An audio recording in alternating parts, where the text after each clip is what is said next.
Fear. Ahem. Sorry about that. Have you felt scared? Of course you have. Everyone does. That scaredness is what we call fear. But what is fear? Is it the dangers of the dark, the sickening heights of a skyscraper, or even the fear of failure? According to the Oxford Dictionary, the meaning of fear, and I quote, an emotional state evoked by the threat of danger.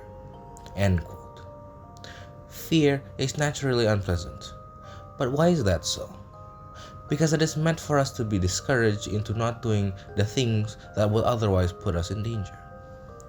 Fear, or also known as phobias, stem from bad experiences from certain events or from ancestral fears that are ingrained in our brains from many generations ago. That is why some of us are afraid of heights, although they personally never fell from a high place whatsoever. But how does one fear something? Well, we perceive a potential threat or situation we're in, and depending on past experiences, common sense, and generational fears that we have discussed, we determine if that thing or situation we're in is a danger to ourselves or others. After that, we have what psychologists call a flight or fight response. What that means is how we address the situation we have concluded to be dangerous by either running away from said danger, which is flight, or we try to neutralize the threat or take it down, which is the fight aspect. There is two types of fears: rational fears and irrational fears.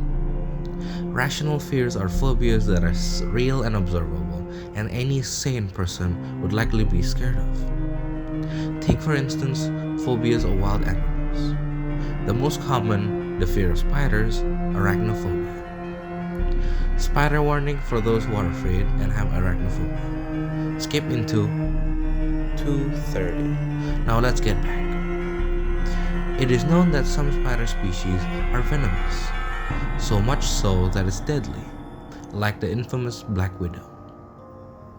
Why we are afraid of spiders to begin with is that it could be because one of our distant ancestors saw one of them die from a spider. Or it could just be because people look at it as alien. And that is where irrational fears come from. Irrational fears are different, however, because it stems from fearing the unknown, or fearing things that are a potential threat but aren't so sure.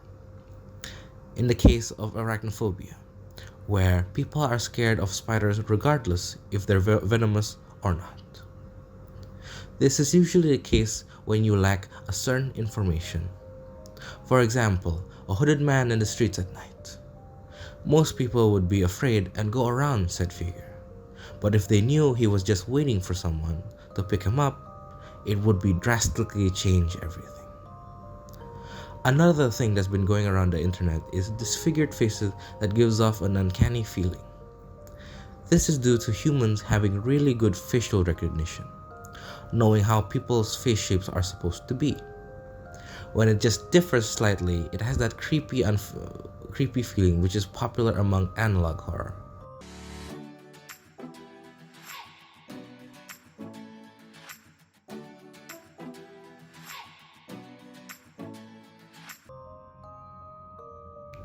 One such example is the Mandela catalog. What is analog horror though? If you're not following the latest internet horror culture, then you'll have no clue. Analog horror is a subgenre of horror fiction where it usually has low quality footage with intentional effects from editing softwares such as Adobe Premiere Pro. It is because usually analog horror is set in the year 1990s, where the cameras are not as advanced as their modern day counterparts.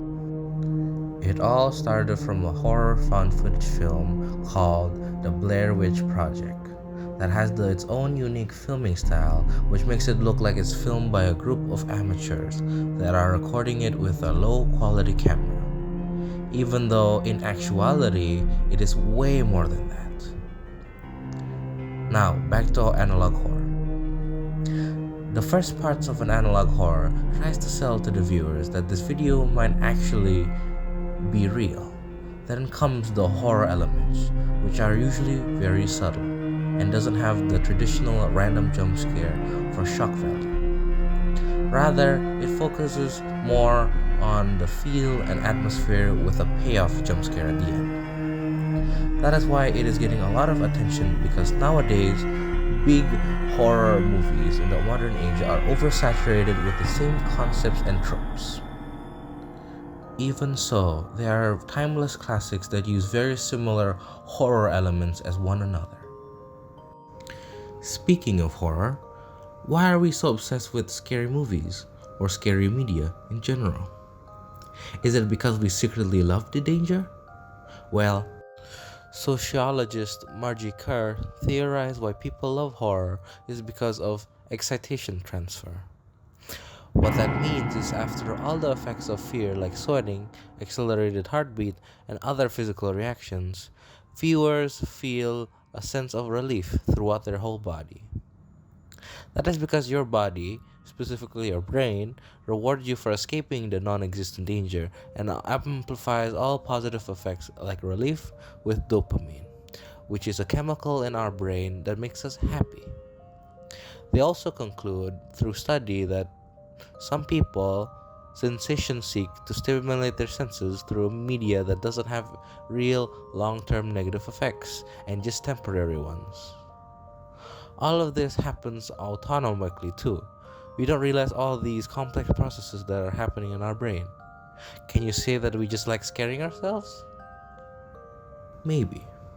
We just love the thought, the feel of danger, without any actual real dangers to ourselves, or any consequences either.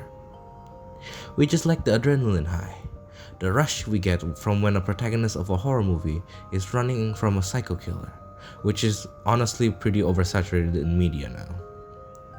While even so, the rush is still there. Even if the situation of running away is similar from horror movie to horror movie, but the situation, the build-up, the characters is different, and even sometimes how they address the killer chasing them, which differs from horror movie to another. These horror movies have almost shaped the majority of pop culture and even internet culture. Take for example, the American Psycho, which follows a life of a serial killer, Patrick Bateman, in his ordinary office life, and at night where he goes on a rampage of killing people. Brutally, might I add. This movie alone spurred so many memes and jokes that float around the internet, which ranges from seeing how scared the movie actually is, or just straight up praising the serial killer's actions, or even some idolizing it. That is just one movie too. Other examples are Jason from Friday the 13th, Leatherface from Texas Chainsaw Massacre, the Xenomorph Alien from Alien 1979, and much, much more. All these influential characters, which has made many video games of their own, have major cultural impact on the internet as a whole, ranging from memes, discussions, forums, and many more. Being in a scary situation is something everyone can relate to, even when everyone has their own different sets of situations they had to deal with. But the feeling of fear is always there. Fear, which is used to scare us away from doing things, actually makes us closer to other people with those exact same fears, and it is very fascinating. We share our love for horror movies, our own personal experiences with scary situations with loved ones or even people on the internet, and it all gives a sense of bond through something as odd as fear. Remember, if you feel scared and hopeless about something, there is always somebody there with the exact same problem, because honestly, you're not alone. I hope whatever you're dealing with won't have a significant mark on you as a person. And I hope there is that one person that is always there for you. Thank you for watching. Sir William, signing off.